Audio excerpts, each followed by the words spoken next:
اے میرے مجازی خدا، مجھے اپنے ساتھ لے چل، میں تیرے پاؤں دابوں گی، تیرے سر میں تیل ڈالوں گی، تیری داڑھی میں کنگھی کروں گی۔ اور جتنی قہبائیں اور ان کے آشنا اس کوٹھے پر جمع تھے، یہ منظر دیکھ مارے ہنسی کے لوٹ پوٹ ہو گئے۔ ایسے موقعوں پر وہ پیغمبروں اور ولیوں کے قصے یاد کرتے کہ کیسی ذلتیں اور ایذائیں انہیں راہ حق میں اٹھانی پڑی، اور اس طرح اپنے دل کو تقویت دے کر وہ پہلے سے زیادہ مستعدی کے ساتھ تبلیغ کا کام جاری رکھتے۔ رفتہ رفتہ وہ اس محلے میں خاصے بدنام ہو گئے۔ بعض دفعہ آوارہ لڑکوں اور اوباش لفنگوں کی ٹولی ان کے پیچھے پیچھے ہو لیتی۔ یہ لوگ بالا خانے میں بیٹھی ہوئی بیسواؤں کی طرف ہاتھوں سے طرح طرح کے اشارے کرتے، فحش آوازیں کستے اور حاجی صاحب کو اپنا لیڈر بنا کر مذہق نعرے لگاتے۔ انہی باتوں سے اکثر لوگ حاجی صاحب کو مجذوب یا سودائی سمجھنے لگے تھے۔ وہ اس کی توضیح بھی کرتے کہ اکلوتے نوجوان بیٹی کی موت سے ان کے دماغ میں خلل آ گیا ہے۔ ایک دن حاجی صاحب کے پاس ایک شخص خبر لایا کہ بازار میں 2 نئی رنڈیاں آئی ہیں، ایک کا نام گل ہے اور دوسری کا بہار۔ دونوں بہنیں ہیں، ایک ناچتی ہے، دوسری گاتی ہے، دونوں اپنے اپنے فن میں ماہر ہیں، حسن بھی دونوں کا قیامت کا ہے۔ چند ہی روز میں سارے شہر میں ان کا چرچا ہو گیا ہے، لوگ پروانوں کی طرح گر رہے ہیں۔ سنا ہے بینک کا ایک ملازم ان کو رام کرنے کے لیے بینک سے بہت سا روپیہ اڑا لایا، مگر پولیس واقعے پر ان بیسواؤں کے گھر پہنچ گئی اور اس شخص کو نوٹوں کی گڈیوں سمیت پکڑ لیا گیا۔ ایک نوابزادے نے جو قلاش ہو گیا تھا، اپنی محرومی پر ان کے مکان کی سیڑھیوں میں پستول سے خودکشی کر لی۔ غرض وہ ہنگامے ہوئے کہ ایک مدت سے سننے میں نہیں آئے تھے۔ لوگ کہتے تھے کہ یہ دوسری زہرا اور مشتری ہیں جن کے سحر حسن سے انسان تو کیا فرشتے بھی محفوظ نہیں۔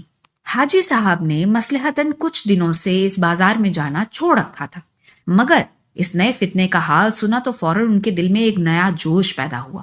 انہوں نے دل میں کہا کہ ان عورتوں کو جلد سے جلد راہ راست پر لانا چاہیے، ورنہ خدا معلوم یہ کتنے گھروں کو تباہ اور کتنے لوگوں کے ایمان کو غارت کر دیں گی۔ انہوں نے ظہر کی نماز پڑھی، قرآن شریف سینے سے لگایا اور پتہ پوچھتے پوچھتے گل اور بہار کے بالا خانے پر پہنچ گئے۔ وہ دونوں رات بھر جاگنے کے بعد صبح کو جو سوئی تھیں تو اب سپہر کے قریب جا کر بیدار ہوئی تھی۔ اتفاق سے اس وقت بوڑھی خادمہ کے سوا گھر میں کوئی اور نہ تھا۔ انہوں نے اپنے سامنے سرخ سرخ آنکھوں والے ایک مجذوب پٹھان کو جو دیکھا تو ڈر کے مارے ان کی گھگی بن گئی۔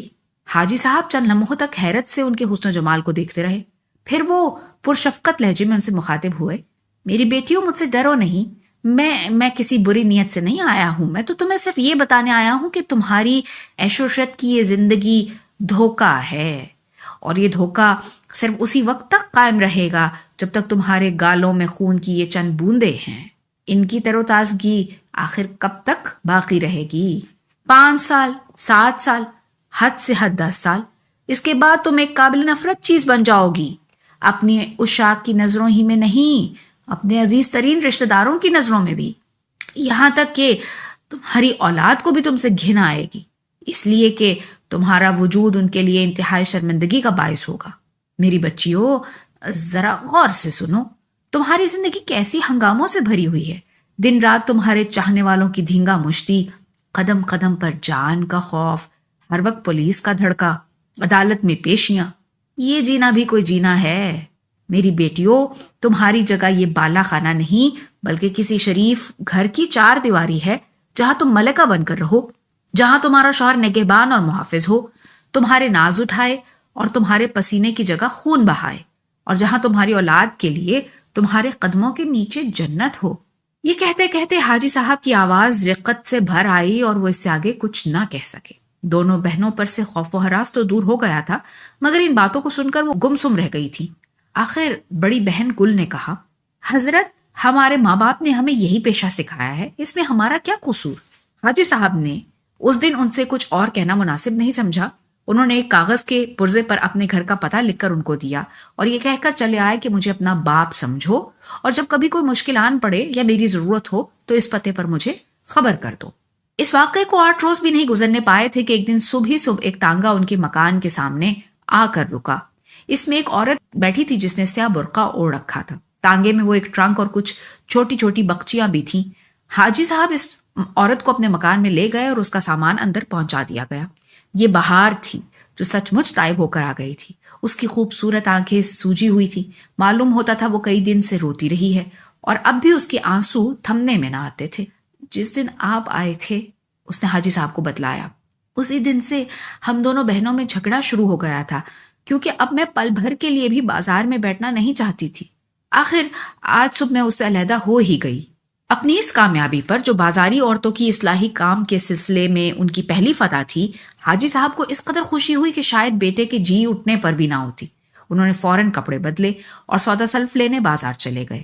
ان کے پیچھے بہار نے جھاڑو لے کر صفائی کی، چولہا مدت سے راکھ سے بھرا تھا، اس کو صاف کیا، باورچی خانے کے فرش کو دھویا پونچھا اور اپنے سکڑ پن سے ظاہر کر دیا کہ حسن و جمال، علم اور شستہ لب و لہجہ کے ساتھ ساتھ وہ امور خانہ داری سے بھی ناواقف نہیں۔ چند ہی دنوں میں بہار نے، جس کا نام اب حاجی صاحب نے بدل کر بلقیس بیگم رکھ دیا تھا، اپنی خدمت گزاریوں سے ان کو یقین دلایا کہ وہ سچے دل سے توبہ کر کے آئی ہے اور اگر کوئی شریف قدردان مل گیا تو ساری زندگی اس کے ساتھ نباہ دے گی۔ حاجی صاحب کو اس سے سچ مچ ایسی الفت ہو گئی جیسے باپ کو بیٹی سے ہوتی ہے۔ ادھر بلقیس بھی ان کا دل سے احترام کرتی اور ان کے سامنے شریف گھرانوں کی لڑکیوں کی طرح ہمیشہ اپنی نظریں نیچے کیے رکھتی۔ اب حاجی صاحب کو بلقیس کے لیے کسی اچھے رشتے کی فکر ہوئی، کیونکہ وہ یہ خوب سمجھتے کہ لڑکی کا اصلی گھر اس کے شوہر ہی کا ہوتا ہے۔ سرکاری ملازمت کے دوران میں حاجی صاحب کا ایک رفیق کار رحمت علی ہوا کرتا تھا۔ وہ حاجی صاحب کی بڑی عزت کرتا تھا، یہ بھی اس سے بھائیوں کی طرح پیش آتے تھے۔ وہ تو مدت ہوئی مر چکا تھا، مگر اس کے لڑکے انور نے حال ہی میں انجینئرنگ کا امتحان پاس کیا تھا اور اسے ایک معقول سرکاری ملازمت مل گئی تھی۔ انور حاجی صاحب کو تایا ابا کہا کرتا اور اکثر ان سے ملنے آیا کرتا تھا۔ ابھی چند روز ہوئے کہ وہ اپنی اس کامیابی کی اطلاع دینے آیا تھا۔ ابھی تک اس نے شادی نہیں کی تھی۔ بلقیس کے رشتے کے سلسلے میں ان کا خیال فوراً اس کی طرف گیا۔ وہ اس کے دفتر پہنچے اور اس کو شام کے کھانے پر بلایا۔ ادھر گھر آ کر انہوں نے بلقیس سے کہا، بیٹی آج شام ایک مہمان آ رہا ہے، وہ میرے ایک نہایت عزیز دوست کی نشانی ہے۔ تم یہ میلے کپڑے اتار کر کوئی اچھا سا لباس پہن لینا، وہ میرے بیٹوں کی طرح ہے، اس سے پردہ نہیں کرنا ہوگا۔ شام کو انور کھانے پر آیا تو بلقیس کے حسن، اس کی شائستگی اور حیا کو دیکھ کر مبہوت رہ گیا۔ حاجی صاحب نے اس کو بلقیس کی بپتا سنائی اور اسے کوئی بات نہ چھپائی۔ دوسرے دن وہ پھر آیا، پھر تیسرے دن، پھر دن میں 2 مرتبہ آنے لگا اور آخر مہینہ بھی گزرنے نہ پایا تھا کہ ان دونوں کی شادی ہو گئی۔ انور اور بلقیس کی خوب گزر ہونے لگی۔ وہ دونوں اکثر حاجی صاحب سے ملنے آیا کرتے تھے۔ انور اپنی بیوی کو فریفتگی کی حد تک چاہتا تھا، ادھر بلقیس بھی دل و جان سے اس پر فدا تھی۔ اس کے ساتھ ہی وہ حاجی صاحب سے بھی ایسی الفت کرنے لگی تھی گویا وہ سچ مچ اس کے باپ ہیں، اور پھر یہی تو تھے جن کے طفیل وہ گمراہی کے گڑھے سے نکلی تھی۔ جب 1 سال گزر گیا تو انور کی تبدیلی کسی اور شہر ہو گئی۔ حاجی صاحب ان دونوں میاں بیوی کو اسٹیشن پر رخصت کرنے آئے تو جدائی کے خیال سے روتے روتے بلقیس کی ہچکی بن گئی۔ حاجی صاحب نے بڑی تسلیاں دے کر انہیں رخصت کیا۔ وہ باقاعدگی سے ہر مہینے حاجی صاحب کو خط لکھتی جس میں اس کی اور انور کی خیریت اور گھر کے حالات تفصیل سے لکھے ہوتے۔ اس کے ان خطوں میں ایک بلبل کی سی چہچہاہٹ تھی۔ ان خطوں کا سلسلہ کوئی 2 برس تک جاری رہا۔ اس کے بعد جو خطوط آئے ان کا لہجہ اچانک سنجیدہ ہو گیا۔ حاجی صاحب نے اس تبدیلی کو بلقیس کی بڑھتی ہوئی عمر کے تقاضے پر محمول کیا۔ آخر تیسرے سال ایک خط جسے پڑھ کر وہ بھوچکا رہ گئے لکھا تھا، ابا جان تسلیم، مجھے افسوس ہے یہ خط پڑھ کر آپ کو صدمہ پہنچے گا۔ میں نے عرصے تک اس معاملے کو آپ سے چھپائے رکھا تاکہ آپ کو دکھ نہ ہو، لیکن اب بات اس حد تک بڑھ گئی ہے کہ اس کا چھپانا ممکن نہیں، اور میں سمجھتی ہوں کہ اس میں میرے شوہر انور کا کچھ قصور نہیں۔ اس کی تمام تر ذمہ داری ان کے رشتہ داروں پر ہے جو ہر روز آ کر ان کے کان بھرتے رہتے ہیں۔ ان لوگوں کو کسی نہ کسی طرح میری پچھلی زندگی کا حال معلوم ہو گیا ہے اور وہ مجھ سے سخت نفرت کرنے لگے ہیں اور برملا تانے دیتے ہیں۔ چونکہ بدقسمتی سے اس عرصے میں میرے کوئی اولاد بھی نہیں ہوئی جو شاید انور کو مجھ سے قریب کر دیتی، اس لیے یہ لوگ اب اس کوشش میں ہیں کہ انور میاں سے مجھے طلاق دلوا دے۔ میں نے اس لڑکی کو بھی دیکھا ہے جس کو وہ ان کے پلے باندھنا چاہتے ہیں۔ اچھی شریف لڑکی ہے، بیچاری صورت شکل کی بھی بری نہیں۔ اب میری آپ سے التجا ہے کہ اس سے پہلے یہ لوگ مجھے دھکے دے دے کر نکال دیں، آپ خود آئیں اور مجھے طلاق دلوا کر لے جائیں۔ آپ کی بیٹی بلقیس۔ اس خط کی عبارت نے حاجی صاحب کو سخت بے چین کر دیا۔ وہ رات بھر بستر پر کروٹیں بدلتے رہے۔ صبح ہوئی تو وہ اسٹیشن پر پہنچے اور پہلی گاڑی سے اس شہر کو روانہ ہوئے جہاں انور ملازم تھا۔ رات بھر وہ غم اور غصے سے کھولتے رہے۔ ان کا جی چاہتا تھا کہ وہ جاتے ہی انور کا منہ نوچ لیں۔ راستے بھر وہ آیات قرآنی پڑھ پڑھ کر اپنا غصہ ٹھنڈا کرتے رہے۔ مصالحت کا سوال ہی نہیں تھا، کیونکہ جب دلوں میں فرق پڑ جائے تو زندگی کا لطف جاتا رہتا ہے۔ اب ان کی کوشش یہ تھی کہ وہ انور سے حق مہر حاصل کریں اور وہ تمام زیورات اور کپڑے بھی جو انور نے اب تک بلقیس کو بنوا کر دیے تھے۔ انور اور اس کے رشتہ داروں نے زیادہ مزاحمت نہ کی۔ انور کو توقع نہ تھی کہ اس قدر جلد بلقیس سے اس کا پیچھا چھوٹ جائے گا، اور اسے کسی قدر رنج بھی ہوا کیونکہ ابھی تک اس کے دل میں بلقیس کی کچھ محبت باقی تھی۔ مگر اب کیا ہو سکتا تھا؟ حاجی صاحب بلقیس کو ساتھ لے کر 2 ٹانگوں میں اسباب لدا اسی رات اسٹیشن پہنچے اور دوسرے دن گھر آ گئے۔ بلقیس اب پھر حاجی صاحب کے پاس رہنے لگی۔ حاجی صاحب کو اب پھر اس کے رشتے کی فکر ہوئی، اور ابھی 3 مہینے بھی نہ گزرے تھے کہ انہوں نے اس کے لیے ایک اور شوہر تلاش کر لیا۔ اب کہ جو آدمی چنا گیا وہ انور کی طرح نہ تو کم عمر تھا، نہ زیادہ تعلیم یافتہ، اور نہ اس کا تعلق کسی اونچے گھرانے سے تھا۔ وہ میوے کا کاروبار کرتا تھا۔ آئے دن دساور سے میوے کی بھری ہوئی لاریاں اس کے ہاں آتی رہتی تھی۔ شہر کے میوہ فروشوں میں اس کی بڑی ساکھ تھی۔ یہ میوہ فروش، جس کا نام ربانی تھا، رنڈوا تھا اور کسی نیک بیوہ سے عقد کرنا چاہتا تھا۔ حاجی صاحب نے حق مہر کے طور پر 5,000 روپیہ نقد اور ایک مکان بلقیس کے نام لکھوانے کی شرائط پیش کی، جسے اس نے بلا حیل و حجت منظور کر لیا۔ دراصل یہ میوہ فروش بہار کے پرانے مگر ناکام عشاق میں سے تھا۔ جب بہار بازار سے غائب ہوئی تھی تو وہ سخت پریشان ہوا تھا۔ پھر کچھ دن بعد جب اس نے سنا کہ حاجی صاحب نے اسے کسی انجینئر سے بیاہ دیا ہے تو وہ ایک آہے سرد بھر کے رہ گیا۔ اب جو اسے اس طلاق کا حال معلوم ہوا تو اس کے دل میں پھر بہار کی آرزو تازہ ہو گئی، اور اس نے جلد ہی منت اور خوشامد سے حاجی صاحب کو اس رشتے پر آمادہ کر لیا۔ مگر حاجی صاحب نے جب تک پورا حق مہر وصول نہ کر لیا، میوہ فروش کو بلقیس کی شکل تک نہ دیکھنے دی۔ بلقیس نے ایک اطاعت مند بیٹی کی طرح حاجی صاحب کے تجویز کیے ہوئے رشتے کو صبر شکر سے قبول کر لیا، اور دونوں کی خاصی گزر ہونے لگی، یہاں تک کہ 1 سال ہنسی خوشی میں گزر گیا۔ مگر یہ میوہ فروش طبعاً عیاش واقع ہوا تھا۔ شادی کے بعد کچھ عرصہ تو وہ اس سے بڑی عزت کے ساتھ پیش آتا رہا، مگر جلد ہی اس کے رویے میں تبدیلی آ گئی، اور وہ اسے ایسا سلوک کرنے لگا گویا وہ اس کی داشتہ ہو۔ وہ مصر تھا کہ بلقیس رات بھر اس کے ساتھ جاگے اور شراب نوشی میں شریک ہو۔ پھر وہ اس کا بھی متمنی تھا کہ آئے دن دوستوں کی دعوتیں ہوں اور بلقیس ساقی گری کی خدمت انجام دے، اور وہ دوستوں سے یہ کہہ سکے، یہی تھا وہ لالے بے بہا جس کی ایک جھلک دیکھنے کو دنیا ترستی تھی، اور اب میں تنہا اس کی قسمت کا مالک ہوں۔ مگر بلقیس نے اس کی ان خواہشوں کو سختی کے ساتھ رد کر دیا۔ وہ اس کے دوستوں کی ضیافتوں اور ان کی مے خواری سے تو تعرض نہ کرتی، مگر خود کبھی ان کے سامنے نہ آتی۔ رفتہ رفتہ میوہ فروش کا دل گھر سے اچاٹ رہنے لگا، اور یہ محفلیں اب اوروں کے یہاں منعقد ہونے لگیں۔ میاں بیوی کے تعلقات کشیدہ رہنے لگے۔ کئی مرتبہ گالی گلوچ تک نوبت آ پہنچی۔ آخر ایک دن میوہ فروش نے شراب کے نشے میں بلقیس کو اس قدر پیٹا کہ وہ کئی دن تک بستر سے نہ اٹھ سکی۔ حاجی صاحب کو میاں بیوی کی ناچاقی کا علم تھا، مگر جب انہیں اس مار پیٹ کی خبر ہوئی تو ان کی آنکھوں کے آگے اندھیرا آ گیا۔ وہ اسی وقت میوہ فروش کے گھر پہنچے اور بلقیس کو اپنے ہمراہ لیے واپس آ گئے۔ میوہ فروش نے معافی مانگی، منت سماجت کی، مگر حاجی صاحب پر کچھ اثر نہ ہوا۔ انہوں نے کہا، اگر تم نے فوراً طلاق نہ دی تو میں تمہارے خلاف چارہ جوئی کروں گا۔ میوہ فروش حاجی صاحب کے اثر و رسوخ کو بخوبی جانتا تھا۔ مقدمہ بازی سے خائف ہو کر ناچار طلاق دینے پر آمادہ ہو گیا۔ اب کہ بلقیس سال بھر تک حاجی صاحب کے گھر پر رہی، جب کبھی حاجی صاحب اس کے رشتے کا سوال اٹھاتے تو وہ تنک کر کہتی، ابا جان آپ کو میری فکر کیوں رہتی ہے؟ میں آپ پر بھاری ہوں کیا؟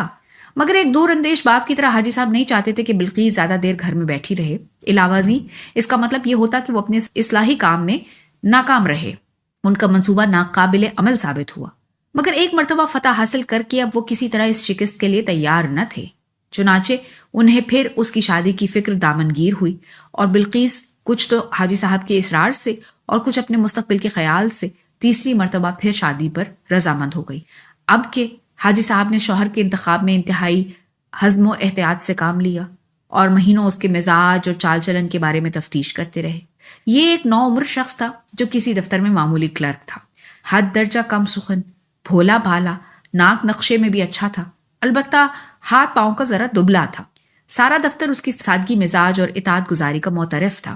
ایسے داماد کو پا کر حاجی صاحب پورے طور پر مطمئن ہو گئے۔ ادھر بلقیس نے بھی خوشی خوشی سے قبول کر لیا، البتہ اس بات کی ذرا خلش تھی کہ وہ عمر میں اس سے 5 سال بڑی تھی۔ اس دفعہ حاجی صاحب نے اونچے خاندان اور روپے پیسے کا لالچ نہیں کیا تھا، بلکہ مصلحتاً غریب شوہر چنا تھا۔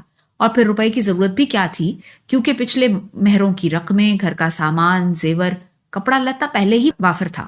اس کلرک کا نام منیر تھا۔ اس کے آگے پیچھے کوئی نہ تھا۔ کم عمری ہی میں ماں باپ کا سایہ سر سے اٹھ گیا تھا۔ کچھ دور کے رشتہ دار تھے، مگر وہ اس کے خرچ کا بوجھ اٹھانے کو تیار نہ تھے، اور اس نے یتیم خانے میں پرورش پائی تھی۔ بلقیس اور منیر خوشحالی اور فارغ البالی سے زندگی بسر کرنے لگے۔ رفتہ رفتہ محبت کے بندھنوں نے ایک دوسرے کو جکڑ لیا۔ بلقیس کو ایسا معلوم ہوا کہ جو خوشی انور سے علیحدگی کے بعد اس سے چھن گئی تھی وہ اسے پھر مل گئی ہے۔ ادھر منیر بھی آٹھوں پہر اسی کا دم بھرتا تھا۔ وہ ایسا صالح نوجوان تھا کہ کسی قسم کا نشہ یا بری لت اس کو نہ تھی۔ دفتر سے چھٹی ملتے ہی سیدھا گھر کا رخ کرتا اور پھر بیوی کی قربت میں ایسا کھو جاتا کہ دوسرے دن دفتر جانے کے وقت ہی گھر سے نکلتا۔ دن پر دن گزرتے گئے، ہفتے، مہینے اور پھر سال، دونوں کی محبت بڑھتی ہی چلی گئی۔ اب حاجی صاحب بھی بہت ضعیف ہو گئے۔ تبلیغ اور ہدایت کا وہ پہلا سا جوش و خروش ان میں نہیں رہا تھا، گھر سے کم ہی باہر نکلتے، مگر ان کو اطمینان تھا کہ بالآخر ان کی محنت ٹھکانے لگ گئی۔ اسی طرح 5 سال گزر گئے۔ اس دوران میں منیر کو نوکری کے سلسلے میں کئی جگہ تبدیل ہو کر جانا پڑا، مگر وہ جہاں کہیں بھی جاتے بلقیس حاجی صاحب کو اپنی خیر و عافیت کی اطلاع دیتی رہتی۔ ایک دن حاجی صاحب کو ایک خط ملا جسے پڑھ کر اچانک ایک مرتبہ پھر دنیا ان کی آنکھوں میں اندھیر ہو گئی۔ بات یہ تھی کہ منیر کی صحت پچھلے سال سے دھیرے دھیرے گرنی شروع ہو گئی تھی۔ منیر کا ہر وقت گھر میں پڑے رہنا، کھیل تفریح میں حصہ نہ لینا اس کی تندرستی کے لیے ضرر رساں ثابت ہوا۔ اسے ہلکا ہلکا بخار رہنے لگا تھا اور کبھی کبھی کھانسی بھی اٹھنے لگی تھی۔ ڈاکٹروں کی رائے تھی کہ یہ ابتدائی دق کے آثار ہیں اور انہوں نے مشورہ دیا تھا کہ دفتر سے طویل رخصت لے لی جائے اور اسے کسی صحت افزا پہاڑی مقام پر رکھا جائے۔ خط کی آخری سطور یہ تھی: لیکن میرے پیارے ابا جان، آپ اس خبر سے زیادہ پریشان نہ ہوں۔ ڈاکٹر نے کہا ہے کہ منیر میاں سال بھر باقاعدہ علاج کرانے سے تندرست ہو جائیں گے۔ میں خود ان کی تیمارداری کروں گی اور جس صحت افزا مقام پر وہ رہیں گے میں ان کے ساتھ رہوں گی۔ شفا تو اللہ نے چاہا انہیں ہو جائے گی، مگر اس میں 300-400 روپیہ ماہوار اٹھے گا، سو اس کی آپ فکر نہ کریں۔ وہ جو میرے نام کا مکان ہے اسے فروخت کر دے۔ آخر جائیداد اسی قسم کی ضرورتوں کے لیے ہی تو ہوتی ہے۔ جان ہے تو جہان ہے۔ امید ہے آپ ان تمام باتوں کا جواب مفصل لکھیں گے یا خود تشریف لائیں گے۔ آپ کے دیدار کی طالب بلقیس۔ اس خط کو پڑھ کر حاجی صاحب گم سم رہ گئے۔ اچانک دل میں ایسا ذوف محسوس ہوا گویا ان کا آخری وقت آن پہنچا ہو۔ 2 دن تک وہ گھر سے باہر نہ نکلے۔ تیسرے دن جب ذرا طبیعت سنبھلی تو وہ لاٹھی ٹیکتے ہوئے اٹھے اور جائیداد کی فروخت کے سلسلے میں کسی دلال کی تلاش میں نکلے۔ قدم گھر سے باہر رکھا ہی تھا کہ ایک تانگا ان کے دروازے کے سامنے آ کر رکا۔ اس میں ایک برقع پوش خاتون بیٹھی تھی، ساتھ کچھ سامان تھا، 2-3 ٹرنک، ایک اٹیچی کیس۔ حاجی صاحب ٹھہر گئے۔ ان کی صورت دیکھ کر اس عورت نے چہرے سے نقاب اٹھا دی۔ اس کا سن 30-35 برس سے کسی طرح کم نہ ہوگا، مگر اس کے حسن میں ابھی تک غضب کی شادابی تھی۔ میں بہار کی بہن گل ہوں، اس نے بڑی لجاجت سے کہنا شروع کیا۔ 10 سال ہوئے جیسے حضور نے میری بہن کو دین اور آخرت کی راہ دکھائی تھی، ویسے ہی مجھ پر بھی کرم کی نظر ہو جائے۔